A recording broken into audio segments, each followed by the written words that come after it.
Assalamualaikum warahmatullahi wabarakatuh. Izin memperkenalkan diri, saya Rahmawati Nur Prawiratiwi dengan NIM 2250191039 dari kelas A, Farmasi Angkatan 2022, kelompok 3. Pada kesempatan kali ini, saya akan memaparkan mengenai hasil tugas sebelum praktikum saya pada praktikum farmasi terpadu, yaitu bab 2, formulasi dan evaluasi sediaan farmasi. Selamat menyaksikan. Formulasi dan evaluasi sediaan farmasi merupakan kompetensi inti yang mencakup pada penerapan ilmu dan teknologi kefarmasian, meliputi perancangan, pembuatan, dan penjaminan mutu dari sediaan obat.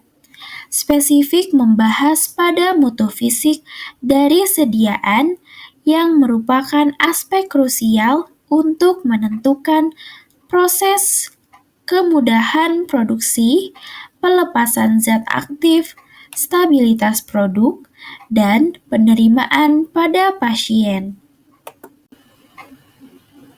Formulasi dan evaluasi fisik dalam aspek Research and Development atau R&D dilakukan saat perancangan sediaan, di mana aspek fisik menjadi pertimbangan yang paling utama. Di antaranya, yang pertama ada preformulasi fisik, yaitu melakukan studi sifat fisik bahan aktif dan eksipien meliputi ukuran partikel, polimorfisme, higroskopisitas, laju disolusi intrinsik, dan karakteristik aliran serbuk, yang dimana datanya dipakai untuk memprediksi perilaku bahan, formulasi, dan produksi. Kemudian yang kedua ada perancangan formula, yaitu menetapkan jenis sediaan dari sediaan solida, sediaan likuida, dan sediaan semisolid, yang dimana komposisi kuantitatifnya itu untuk mencapai karakteristik fisik yang optimal. Kemudian yang ketiga ada studi stabilitas fisik, yaitu melakukan uji stabilitas untuk memantau perubahan atribut fisik produk seiring waktu yang meliputi pemisahan fasa, perubahan warna, perubahan viskositas, atau sedimentasi yang menentukan usia pada produk. Selanjutnya yaitu produksi dan in-process control atau IPC, yang merupakan tahapan produksi untuk memastikan sediaan sesuai rancangan. IPC sebagai Early Warning System atau sistem peringatan dini untuk mendeteksi masalah dan untuk mencegah kegagalan batch. Yang pertama, produksi, yaitu melakukan proses pembuatan dengan mempertimbangkan aspek fisik material, meliputi sifat alir, serbuk atau granul, untuk pengisian kapsul ataupun pencetakan tablet, dan laju pengadukan pastikan homogenitas sediaan cair atau semisolid. Kemudian yang kedua ada in-process control atau IPC, merupakan pengujian fisik selama proses produksi dan dipastikan konsistensi serta kualitas produk IPC granul, IPC tablet, dan IPC sediaan cair atau semisolid. Dan yang ketiga, evaluasi mutu fisik akhir, merupakan pengujian fisik lengkap di mana produk jadi sesuai Farmakope Indonesia dan memastikan sediaan penuhi spesifikasi mutu yang meliputi uji disolusi, uji waktu hancur, volume terpindahkan, dan keseragaman kandungan. Kemudian ada compounding dan dispensing atau CND. Compounding atau peracikan yang sangat relevan dilakukan dalam pelayanan kefarmasian untuk sediaan yang dibuat khusus.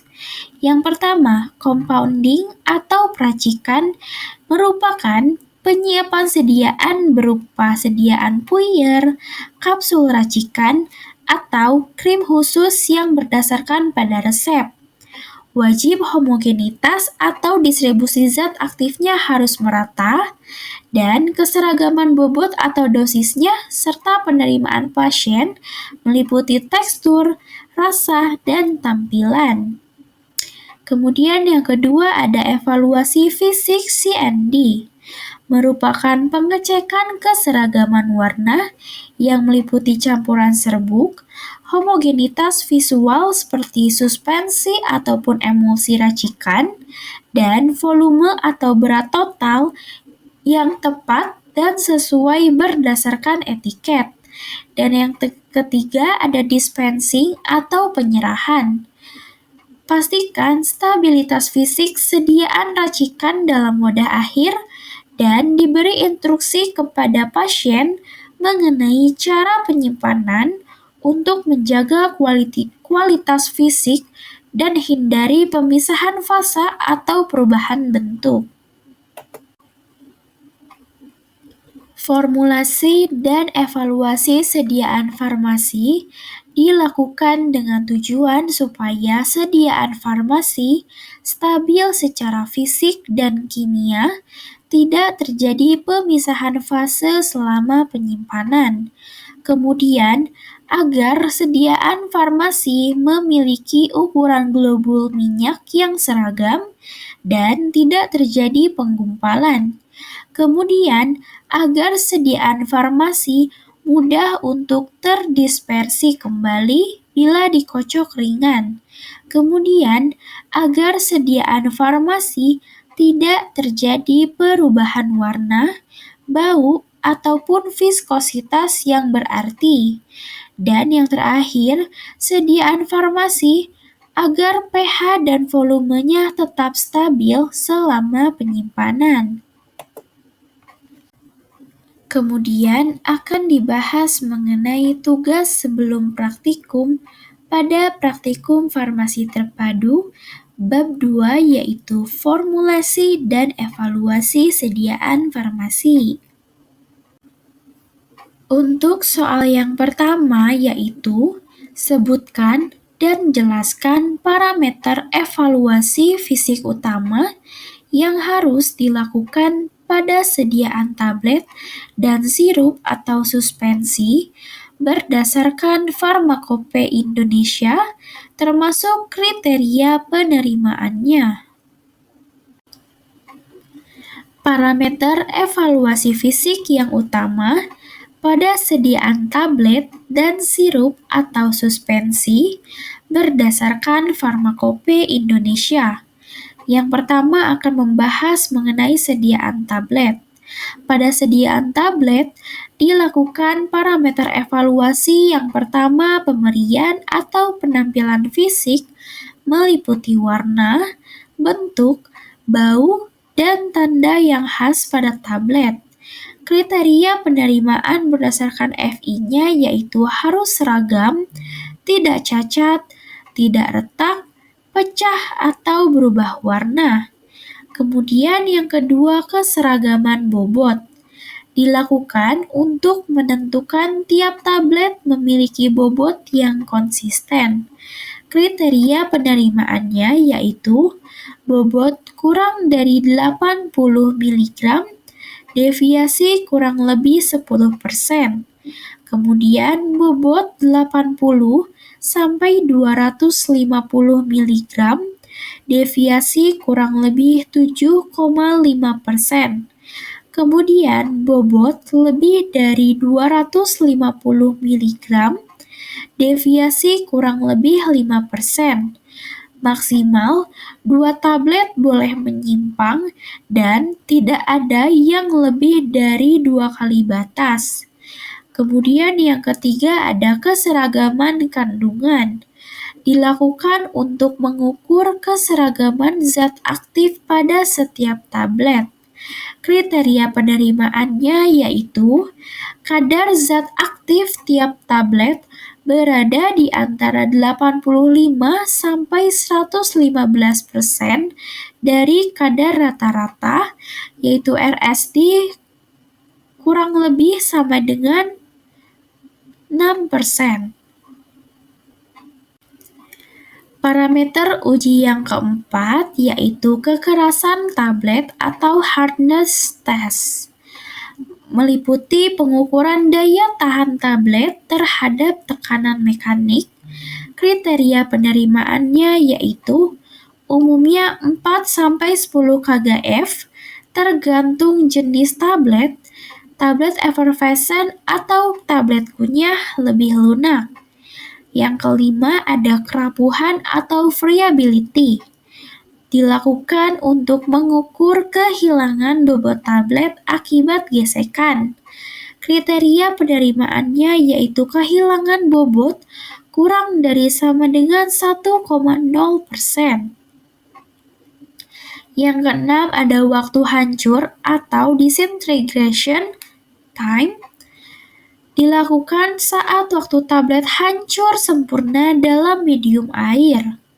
Kriteria penerimaannya yaitu tablet tidak bersalut kurang dari sama dengan 15 menit, tablet salut gula kurang dari sama dengan 30 menit, tablet salut film kurang dari sama dengan 60 menit, tablet enterik tidak hancur dalam asam 2 jam, tetapi hancur di dalam buffer pH 6,8 kurang dari sama dengan 60 menit. Kemudian yang ketujuh ada waktu larut atau dissolution test. Dilakukan untuk menentukan kecepatan pelepasan zat aktif dari tablet. Kriteria penerimaannya yaitu sesuai dengan monografi zat aktif, umumnya lebih dari sama dengan 75% zat aktif yang larut di dalam waktu tertentu, biasanya 45 menit. Kemudian ada parameter evaluasi fisik utama pada sediaan sirup atau suspensi.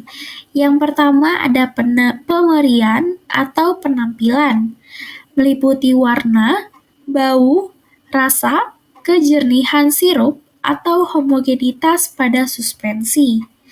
Kriteria penerimaannya yaitu sesuai deskripsi, sirup jernih tanpa partikel, suspensi homogen tanpa penggumpalan.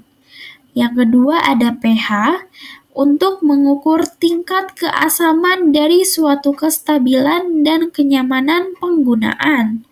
Kriteria penerimaannya sesuai monografi, pH 4-7 untuk sirup, dan pH 5-8 untuk suspensi oral. Yang ketiga ada volume isi atau volume of content. Merupakan penilaian yang kecukupan volume yang tertera pada etiket. Kriteria penerimaannya yaitu tidak kurang dari 100% volume tertera, boleh kurang lebih 5% deviasi. Yang keempat ada viskositas. Dilakukan untuk mengukur kekentalan yang mempengaruhi stabilitas dan dosis. Kriteria penerimaannya yaitu harus dalam rentang konsistensi yang sesuai dengan formula dan dibandingkan standar batch. Kemudian yang kelima ada redispersibilitas, yaitu untuk sediaan suspensi. Merupakan kemampuan suspensi terdispersi kembali setelah disimpan. Kriteria penerimaannya yaitu endapan harus mudah terdispersi dengan pengocokan ringan selama 1-2 menit dan tidak ada gumpalan yang keras. Yang keenam ada ukuran partikel untuk sediaan suspensi. merupakan penilaian keseragaman ukuran pada partikel zat padat. Kriteria penerimaannya yaitu tidak ada partikel kasar, ukurannya seragam, umumnya kurang dari 150 mikrometer. Yang ketujuh ada keseragaman kadar zat aktif, merupakan konsentrasi zat aktif di tiap wadah yang harus sama. Kriteria penerimaannya yaitu 90 sampai 110% dari kadar yang tertera kecuali dinyatakan lain. Yang kedelapan, uji stabilitas fisik yaitu pengendapan dan perubahan warna untuk memastikan sediaan tidak mengalami perubahan selama penyimpanan. Kriteria penerimaannya yaitu tidak boleh terjadi perubahan warna, bau, atau fase pemisahan yang tidak bisa diperbaiki dengan pengocokan yang ringan.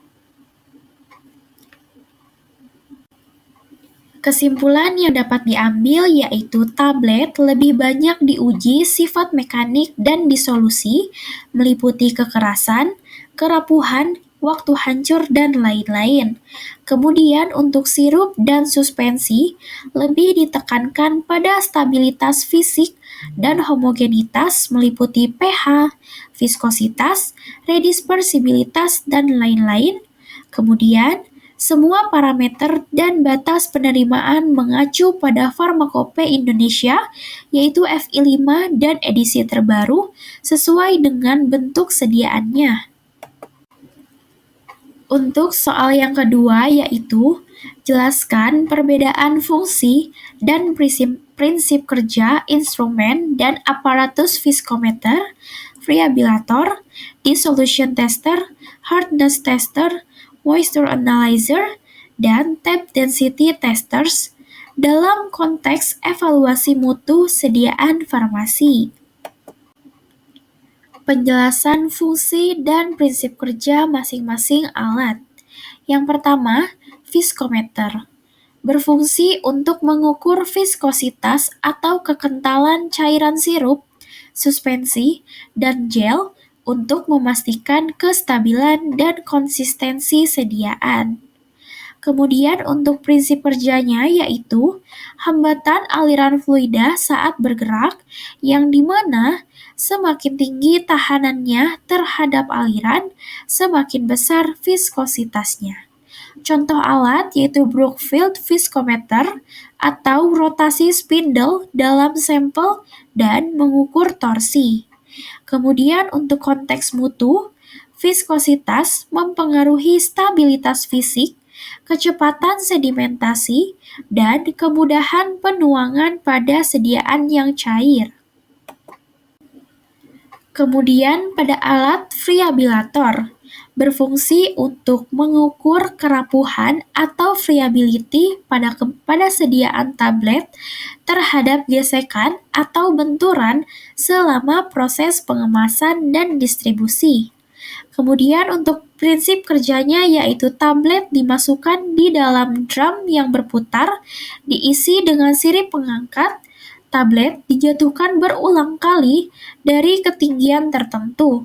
Selisih bobot awal dan akhir dihitung sama dengan persen kehilangan bobot kurang dari sama dengan 1%.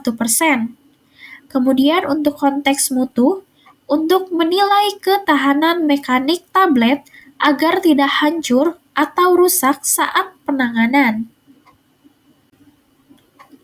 Kemudian pada alat dissolution tester, berfungsi untuk mengukur kecepatan dan jumlah zat aktif yang terlarut dari tablet ataupun kapsul dalam medium cair tertentu.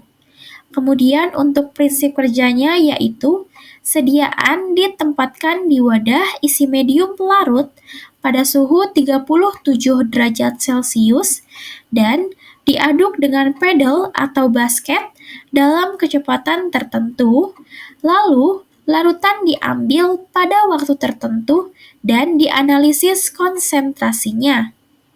Kemudian untuk konteks mutunya yaitu untuk menilai bioavailabilitas dan pelepasan zat aktif serta konsistensi antar batch. Kemudian ada alat hardness tester, berfungsi untuk mengukur kekuatan mekanik atau ketahanan terhadap tekanan dari tablet. Prinsip kerjanya yaitu tablet diberi tekanan secara bertahap oleh piston sampai tablet retak atau hancur, lalu gaya maksimum atau KGF per N-nya dicatat. Kemudian untuk konteks mutunya yaitu kekerasan tablet berhubungan dengan waktu hancur dan disolusi. Harus seimbang agar tidak terlalu keras atau sulit hancur dan tidak terlalu lunak atau mudah pecah. Kemudian ada alat moisture analyzer, berfungsi untuk mengukur kadar air di dalam bahan baku atau sediaan padat seperti tablet, serbuk, dan granul. Prinsip kerjanya yaitu bekerja dengan metode termografimetri melalui pemanasan sampel hingga air menguap, lalu menghitung selisih bobot awal dan akhir untuk menentukan kadar air dalam satuan persen. Kemudian untuk konteks mutunya, kadar air mempengaruhi stabilitas, daya tahan mikroba, dan kemampuan tablet yang mengalir atau mengikat. Kemudian ada alat tape density tester, berfungsi untuk mengukur densitas ketuk atau tape density dan kompresibilitas serbuk ataupun granul. Prinsip kerjanya yaitu serbuk dimasukkan ke dalam silinder ukur, lalu dijatuhkan atau ditap berulang kali sampai volumenya konstan. Lalu dihitung perbandingan massa per volume akhir. Kemudian konteks mutunya yaitu menentukan flowability atau kemampuan mengalir serbuk penting untuk proses pengisian tablet ataupun kapsul. Kesimpulan yang dapat diambil yaitu viskometer, fungsinya untuk mengukur kekentalan, prinsip kerjanya menghambat aliran udara, sediaan yang diujinya yaitu sediaan sirup, suspensi, dan gel. Kemudian untuk variabilator, fungsinya untuk mengukur kerapuhan tablet, prinsip kerjanya yaitu tumbukan dalam drum berputar, dan sediaan yang diujinya yaitu tablet. Kemudian untuk dissolution tester, fungsinya untuk mengukur laju pelepasan obat, prinsip kerjanya yaitu pelarutan zat aktif dalam medium, dan sediaan yang diujinya yaitu tablet dan juga kapsul. Kemudian untuk hardness tester, fungsinya untuk mengukur kekuatan tablet, prinsip kerjanya yaitu menekan mekanik hingga pecah, sediaan yang diujinya yaitu tablet. Kemudian moisture analyzer, fungsinya untuk mengukur kadar air, prinsip kerjanya yaitu pemanasan dan penguapan air, sediaan yang diujinya yaitu serbuk, tablet, dan granul. Kemudian tape density tester, fungsinya untuk mengukur densitas dan flowability, prinsip kerjanya yaitu pengetukan hingga volume stabil, sediaan yang diuji yaitu serbuk dan granul. Selanjutnya pada soal yang ketiga yaitu bacalah dan buatlah rangkuman mengenai persyaratan stabilitas fisik, sediaan emulsi, dan sebutkan faktor-faktor yang dapat memicu ketidakstabilan fisik seperti creaming, cracking, atau sedimentasi.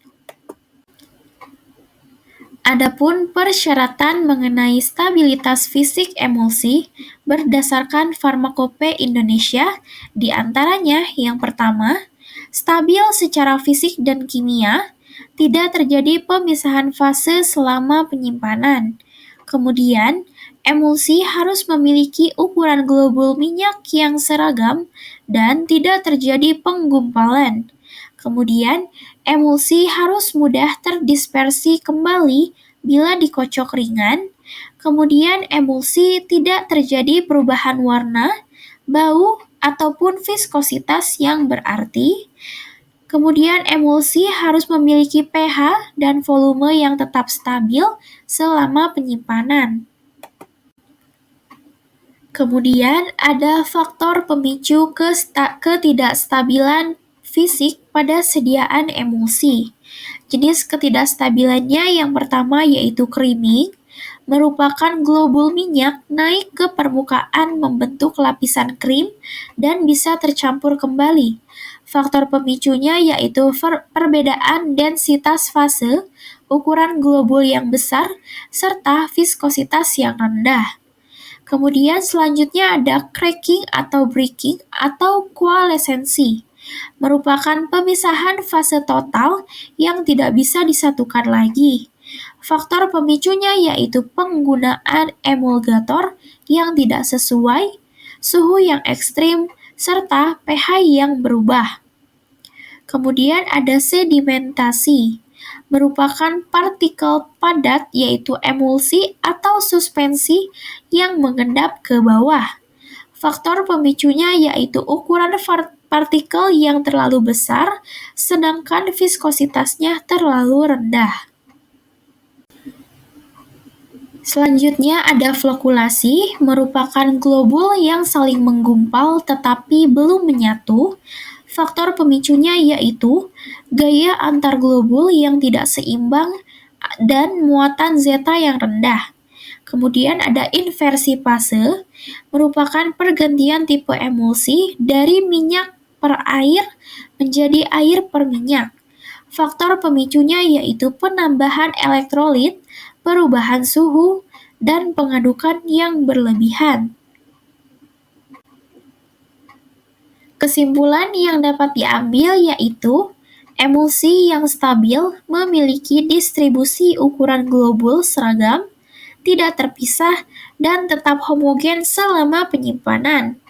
Kemudian, ketidakstabilannya umumnya dipicu oleh perubahan fisik meliputi ukuran, densitas, dan viskositas, serta lingkungan yaitu suhu, pH, dan emulgator. Berdasarkan hasil pembahasan keseluruhan mengenai formulasi dan evaluasi sediaan farmasi, dapat disimpulkan bahwa formulasi merupakan proses untuk merancang dan mengembangkan sediaan obat agar stabil, efektif, aman, dan dapat diterima oleh pasien. Berdasarkan Farmakope Indonesia atau FI, formulasi harus mempertimbangkan yang pertama zat aktif harus memenuhi standar identitas, kemurnian, dan kadar. Yang kedua, eksipien harus sesuai fungsinya yaitu sebagai pengisi, pengikat, pelicin, penyalut, dan sebagainya, dan tidak mengganggu stabilitas atau efikasi. Dan yang terakhir ada proses pembuatan yang harus sesuai dengan Good Manufacturing Practice atau GMP. Kesimpulan selanjutnya yaitu mengenai evaluasi. Evaluasi dilakukan untuk memastikan mutu sediaan farmasi sesuai dengan monografi Farmakope Indonesia dan meliputi yang pertama, uji identitas dan kadar zat aktif. Yang kedua, uji keseragaman bobot atau dosis. Yang ketiga, uji disolusi atau pelepasan zat aktif. Yang keempat, uji stabilitas meliputi fisik, kimia, dan mikrobiologi. Dan yang kelima, uji pH, viskositas, ukuran partikel, dan organoleptik tergantung jenis sediaan. Evaluasi ini memiliki tujuan untuk memastikan sediaan yang memenuhi standar mutu, keamanan, dan khasiat yang sesuai dengan Farmakope Indonesia edisi terbaru. Mungkin cukup sekian pembahasan yang dapat saya sampaikan, yaitu mengenai tugas sebelum praktikum farmasi terpadu pada bab 2, yaitu formulasi dan evaluasi sediaan farmasi. Terima kasih bagi yang sudah menyaksikan. Mohon dimaafkan bila ada kurang dan salah kata. Terima kasih. Assalamualaikum warahmatullahi wabarakatuh.